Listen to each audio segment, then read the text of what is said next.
Yeah, I just, first of all, very disappointed, obviously, for our guys and our players in the room back there. Very disappointed that we didn't get it done for a lot of factors, I think. But, the main factor was inability to score touchdowns in the red zone. And I think you can slice it any which way you want to slice it. That was the big factor in the game. They did a good job of keeping everything tight inside the box. And making it hard for us to be able to get into the end zone. And then, when you settle for a couple field goals, now the fourth down we didn't get it early in the game. That's the difference in the game. And I think, there was things that happened throughout the game that obviously, if you do a little bit better, you got a chance to win. And we didn't get it done. So, tip your hat to Coach Martin and his staff and what they were able to do to get that win. But again, just very disappointed in in the outcome of that game. Chad. Was there anything specific in the red zone that they were doing? 7 trips, 1 touchdown?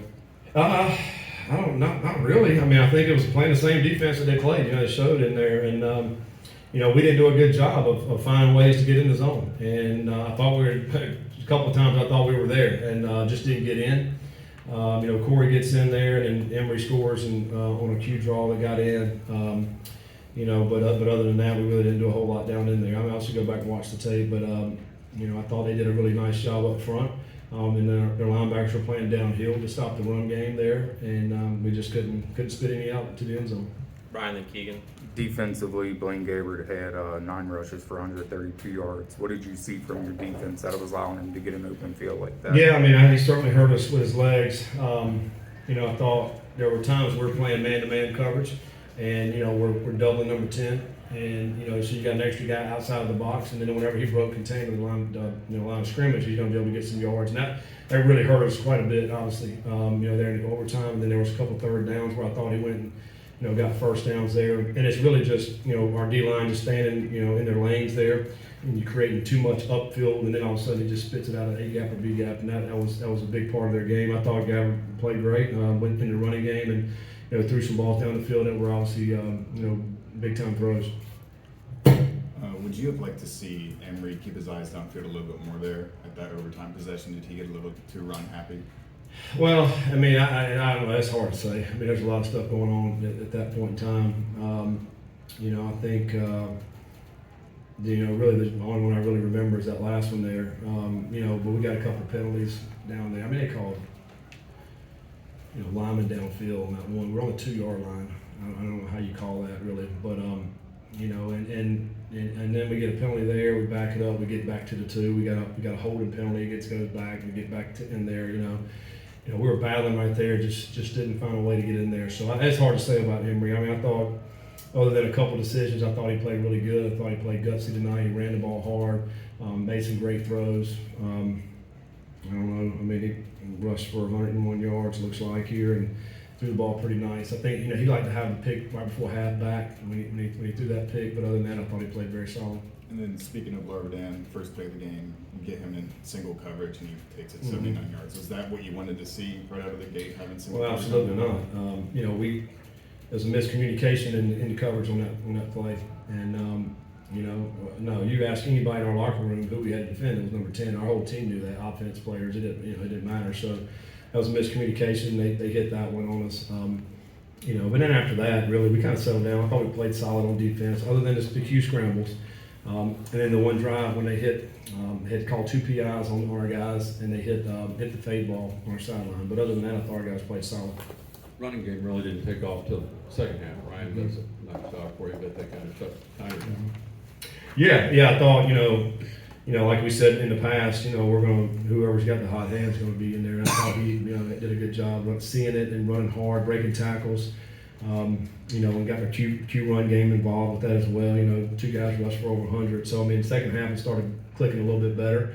And of course throughout the game, they're making adjustments on defense. We're making adjustments on offense. And I thought, again, we moved the ball. I mean, we had a lot of yards, which you got to get a lot of points. I think that's the big difference in the game.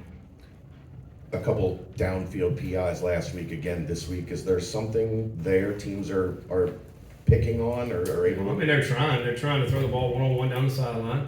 I thought JY was in good shape. It was right on our sideline, and he turns back, looks for the ball, and they're both jockeying for position. He turns back, and we get the call. So I mean, I don't know, it's frustrating. And they throw a touchdown pass in overtime, and they're jockeying, and he gets knocked down, and they catch a touchdown. I mean, it's just, it's frustrating that, what are we supposed to tell the corners? How are you supposed to play that? So we got to do a better job playing the ball and obviously keeping our feet.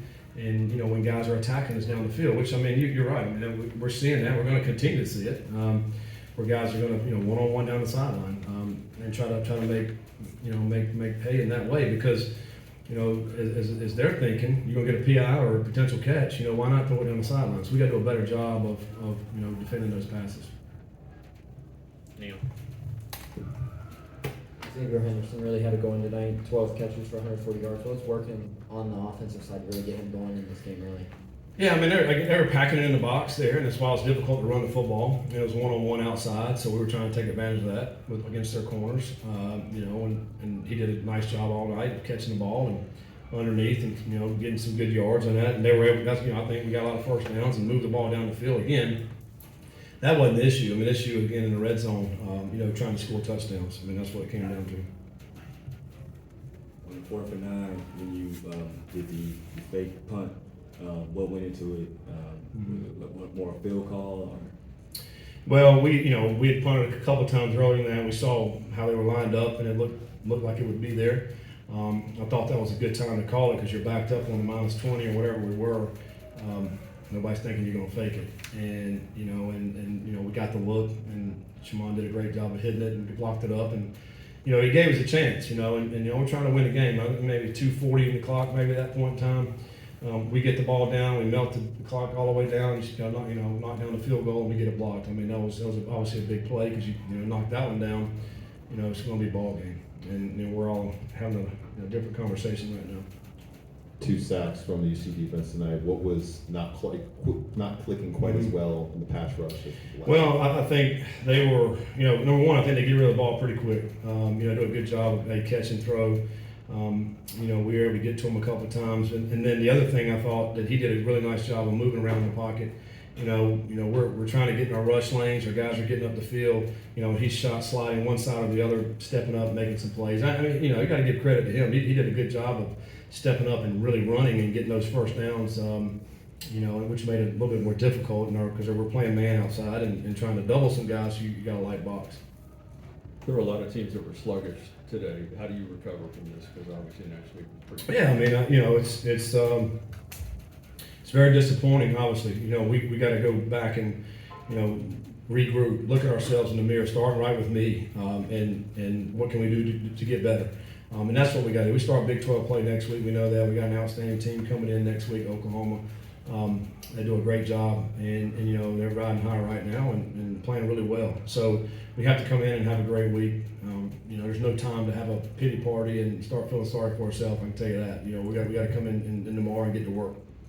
Was there any indication this week in practice that it's such a new team and so many new guys that maybe believed in themselves a little too much after the way the season started? Yeah, I mean, I don't know. I thought we had a good week of practice. I mean, I thought we really got after it. I